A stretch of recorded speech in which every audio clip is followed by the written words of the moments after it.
Hi everyone, my name is Emma, and today I'm going to be going over 8 upcoming book releases that I am super excited for. I feel like there's always a list of books coming out that I can't wait to read, but it seems like lately there's been such a stream of good books that have been set to come out, and so I'm going to go over a few of them today. I plan on going in chronological order just so it can all make sense better in my brain, but without further ado, let's get started. So the first book that I have on my list is coming out on October 3rd, and that is Starling House by Alix E. Harrow. Alix E. Harrow wrote the Once and Future Witches, which I haven't read yet, but I've heard really good things. And this one sounds even more interesting to me personally. So the synopsis is, Eden, Kentucky is just another dying bad luck town known only for the legend of E. Starling, the reclusive 19th century author and illustrator who wrote The Underland and disappeared. Before she vanished, Starling House appeared, but everyone agrees that it's best to let the uncanny house and its last lonely heir, Arthur Starling, go to rot. Opal knows better than to mess with the haunted houses or brooding men, but an unexpected job offer might be a chance to get her brother out of Eden. Too quickly, though, Starling House starts to feel dangerously like something she's never had, a home. As sinister forces converge on Starling House, Opal and Arthur are going to have to make a dire choice, to dig up the buried secrets of the past and confront their own fears, or let Eden be taken over by literal nightmares. And this is described by Barnes & Noble as a grim and gothic new tale from New York Times bestselling author Alix E. Harrow about a small town haunted by secrets that can't stay buried and the sinister house that sits at the crossroads of it all.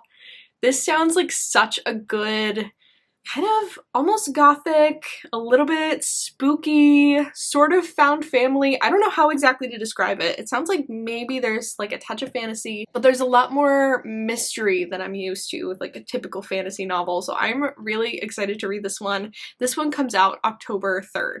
Next up on my list is a fantasy author. This is A Curse for True Love by Stephanie Garber, and this comes out on October 24th. This is the third book in the Once Upon a Broken Heart young adult series, and for those of you that aren't familiar with the series, the main character is Evangeline Fox, and she gets swept up in a deal with the Prince of Hearts after believing that her true love is cursed and is going to marry somebody else. Chaos ensues from there, and I feel like there is more romance going into this one than there was at least in the first book. I still need to read Ballad of Never After, but I'm really looking forward to doing that. In total, the series includes Once Upon a Broken Heart, Ballad of Never After, and then this third one is A Curse of True Love. I tried finding the synopsis for this one, but it's pretty sparse, and I feel like that's probably on purpose because they don't want people to learn too much about it before it's released. So all that it says on BarnesandNoble.com is that 2 villains do battle for the heart of one girl in A Curse for True Love, the deadly conclusion of the #1 New York Times bestselling Once Upon a Broken Heart trilogy. I'm so excited for it though. As of when I'm filming this, I'm currently just starting Ballad of Never After, and I'm already really loving it so far, and I gave 5 stars to Once Upon a Broken Heart, and I've heard that people like the second even more, and those that have given reviews to A Curse for True Love also really love it, and I'm so excited for this one. It's just all of the magical fantasy stuff that I really love in these novels, so yeah, that comes out on October 24th. This next one on my list is probably well known by all of you. That is Iron Flame, the sequel to Fourth Wing by Rebecca Yarros. This comes out on November 20th, 2023.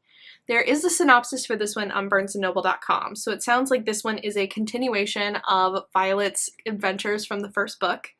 It says that everyone expected Violet Sorrengail to die during her first year at Basgaith War College, Violet included. But threshing was only the first impossible test meant to weed out the weak-willed, the unworthy, and the unlucky. Now the real training begins, and Violet's already wondering how she'll get through.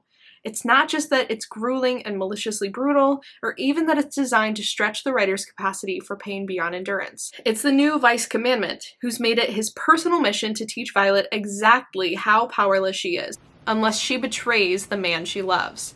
Although Violet's body might be weaker and frailer than everyone else's, she still has her wits and a will of iron. And leadership is forgetting the most important lesson Basgaith has taught her. Dragon riders make their own rules. But a determination to survive won't be enough this year, because Violet knows the real secret hidden for centuries at Basgaith War College, and nothing, not even dragonfire, may be enough to save them in the end.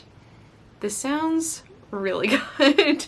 I mean, it's probably gonna be really good. I still need to read Fourth Wing. It's super high up on my TBR, so I will get it done in time for this. I was actually thinking that it might be fun to do a video where I'm prepping for upcoming book releases, where I read books earlier in the series and kind of do a reading vlog of my experience with those to get myself all caught up in time for these really exciting book releases. So let me know if you'd like to see that video down below, because I think it would be a lot of fun. This might be one of the most anticipated releases in the upcoming months just because of how much people loved Fourth Wing, so it's going to be a huge release, and that will be on November 20th. This next one on my list is House of Flame and Shadow.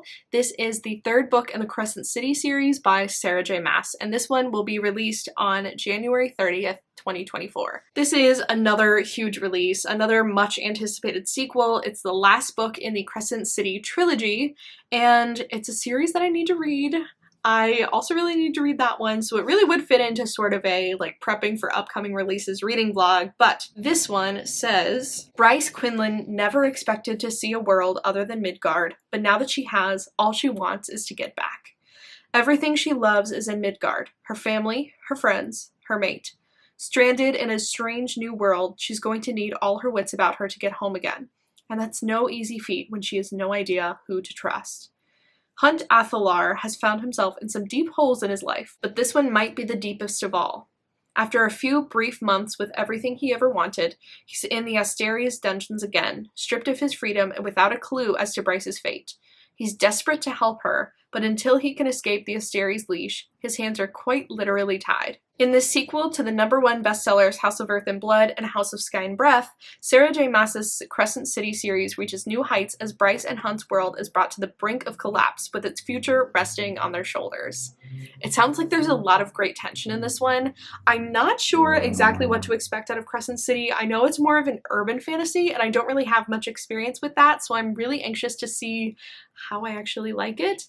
But again, this one is so anticipated. People love the series so much that it's going to be another gigantic release on January 30th, 2024. So for this next one, I'm excited to see how it goes. It is Bride by Ali Hazelwood, and it comes out on February 6th, 2024. Kind of excited to see where this one goes. And by excited, I mean that I just have kind of a morbid curiosity over everything. Ali Hazelwood is known for her STEMinist novels, so especially The Love Hypothesis, followed by Love on the Brain, and then Love Theoretically as her standalone novels, and then she also recently came out with a young adult novel.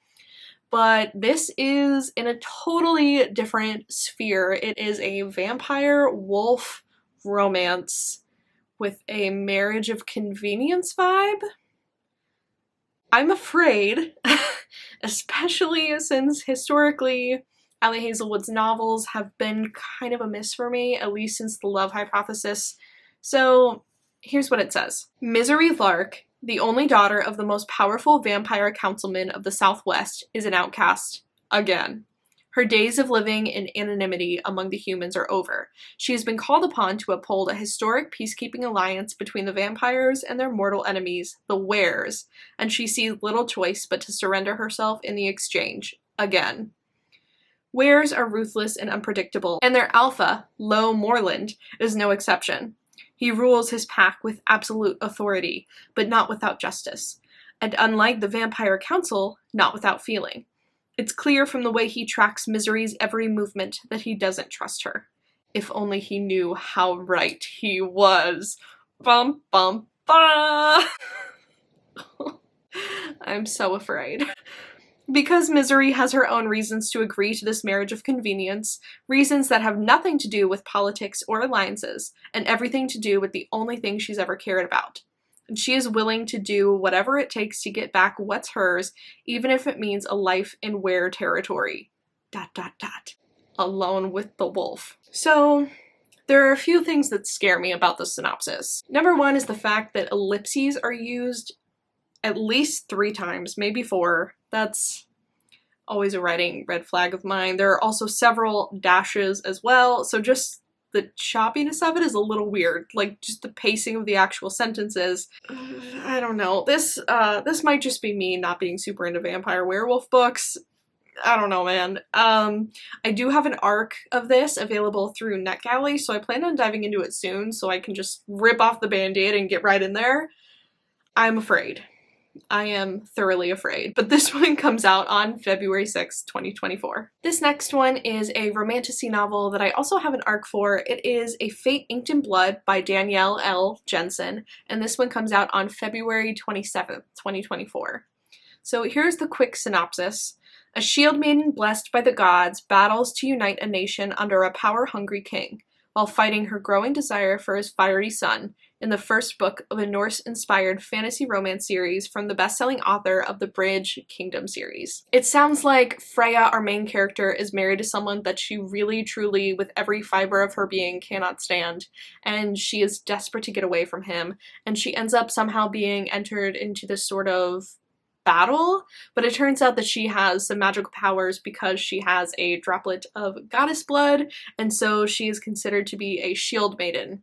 Exactly what that means, I'm not sure yet, but it sounds interesting. And then it turns out that the person she is set to battle with is Bjorn, who is the son of the king, and somehow they end up sort of liking each other, it sounds like.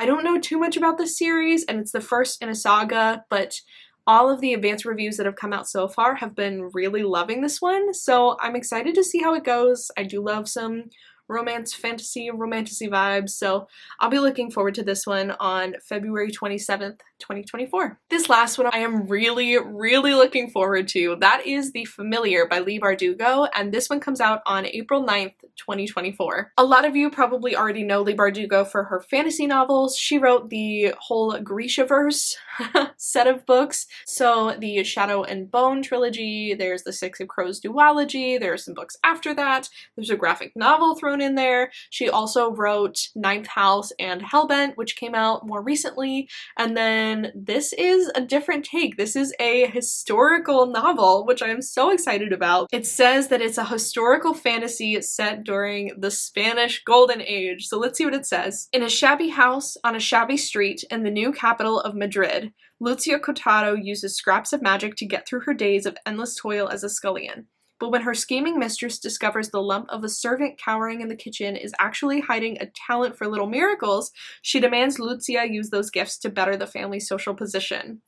Determined to seize this one chance to better her fortunes, Lucia plunges into a world of seers and alchemists, holy men and hucksters, where the lines between magic, science, and fraud are never certain. But as her notoriety grows, so does the danger that her Jewish blood will doom her to the Inquisition's wrath.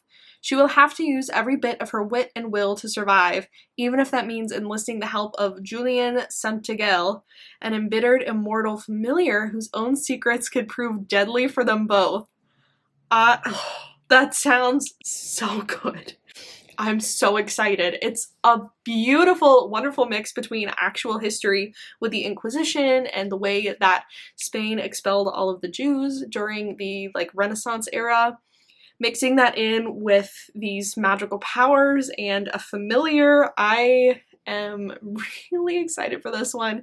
This one might be really towards the top of my list. I cannot wait. This one comes out April 9th, 2024. Alright friends, those are all of the upcoming book releases that I have to talk to you about today. There are so many. I could go on and on and on and on, but these are ones that are for sure going to be on my personal TBR, and I can't wait to read them. So let me know down below what your thoughts are on all of these, if there are any that sound really good to you, if there are any that you already planned on getting or hadn't heard of before. I would love to hear all of it. So until next time, I hope you have a wonderful week. Happy reading.